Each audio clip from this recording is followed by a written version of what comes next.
নদীর পারে বাস, চিন্তা 12 মাস, ছবিও তাই বলছে। নিম্নচাপের জেরে বৃষ্টি, ডিবিসির জল ছাড়ার পরিমাণ বৃদ্ধি, সব মিলিয়ে দুশ্চিন্তার প্রহর গুনছে বাঁকুড়ার সোনামুখী ব্লক এলাকা দামোদর পাড়ের বাসিন্দারা।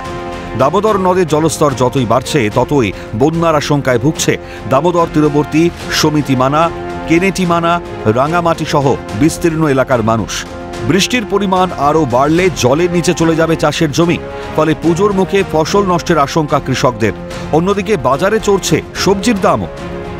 আমরা তো আশঙ্কা রয়েছে অনেকটাই যে এইসব ফসলাদি নষ্ট হয়ে গেলে তো ছেলে মেয়ে নিয়ে কি করে বাঁচবো, বিশাল আশঙ্কায় রয়েছে। নদী তো এখনো ভর্তি রয়ে গেছে, এরপরে আবার ৭৩,০০০ ছাড়তেছে, এরপরে তো আমাদের সীমার উপর উঠে যাবে। তাহলে আমরা কি করবো এরপরে?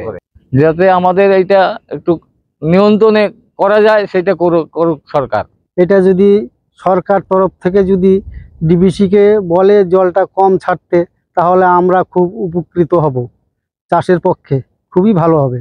এখন এই যে পটল তুলছি, পটল আছে, মূলো আছে, বেগুন আছে, সবই জল কিন্তু নষ্ট হয়ে যাবে।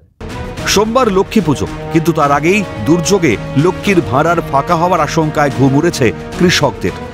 প্রকৃতির নিষ্ঠুরতা থেকে কি রক্ষা পাবে অসহায় মানুষগুলো? এখন সেটাই দেখার। বাঁকুড়া থেকে স্বরূপ রায় রিপোর্ট, ক্যালকাটা নিউজ।